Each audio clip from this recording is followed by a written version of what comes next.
everybody, and welcome to the Coaster Kingdom. Today I'm going to be giving you my full ArieForce 1 review from Fun Spot Atlanta. This ride opened up back in late March of 2023, and boy is it a great ride. I got the ability to ride this ride Thursday, a total of 11 times. And I have a lot of things to say about it. A lot of good things. So let's just go right into it. This coaster is a ground-up RMC iBox track coaster, which contains 3,400 feet of track, contains a max height of 155 feet, and a drop of 146 feet, while reaching a max speed of 64 miles per hour through 4 inversions. This ride has a lot of good elements that just make this ride special to a lot of the rides I've rode. There's a reason that it's now my number one favorite roller coaster. Well, for now at least.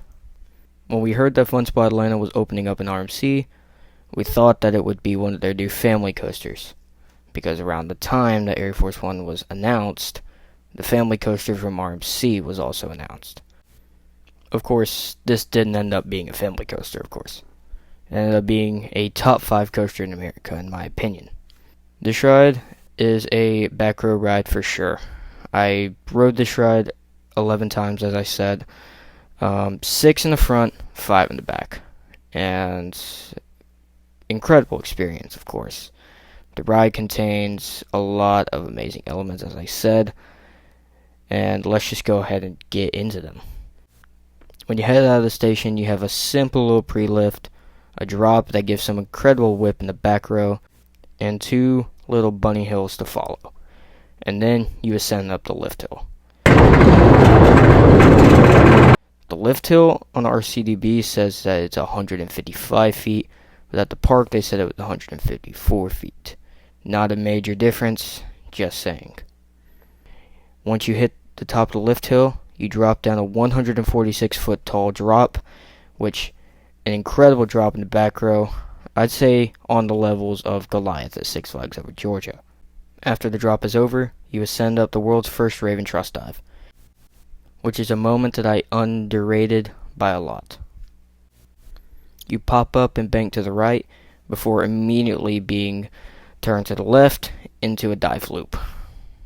After the dive loop, you hit an ejector speed hill into America's longest zero-G stall. This gives some incredible moments of hang time, and it's just a signature elements almost every RMC has these days. After the stall, you hit an outer banked airtime hill, which gives some incredible airtime no matter where you are in the car. After the outer banked airtime hill, you hit your double up. The first hill gives some good airtime, and the second one, oh my goodness, it launches you out of your seat. I prepared myself for about every moment on ArieForce 1, but this moment, I just forgot to prepare myself for, and I paid the price for it big time.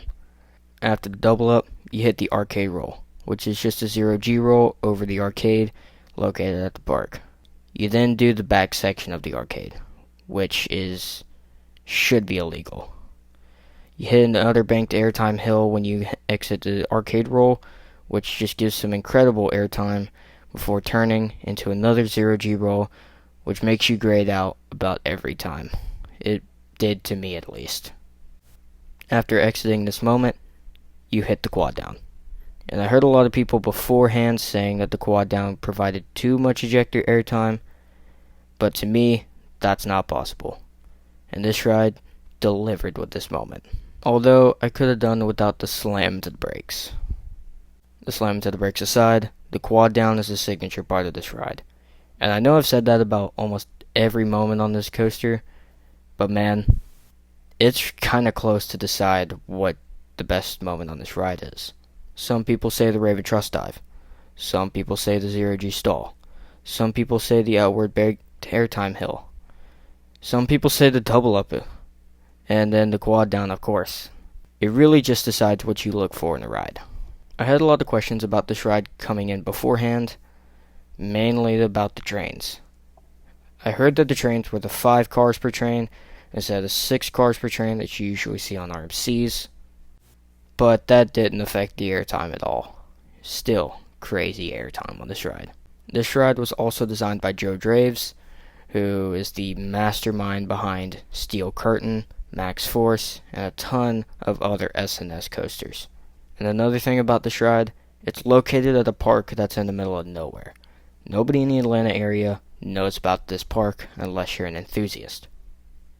While I have to admit the park wasn't enjoyable itself, it still was a cool experience just for ArieForce 1. Would I ride ArieForce 1 again? Yes. Would I go to Fun Spot Atlanta again? Only if I'm riding ArieForce 1. I can't wait to see how this stacks up to some other coasters in the future, some better coasters that I might be riding in the future, such as Steel Vengeance, and etc. Thank you all for watching this video. If you don't want to miss another upload from the Coaster Kingdom, press that subscribe button and turn on notifications.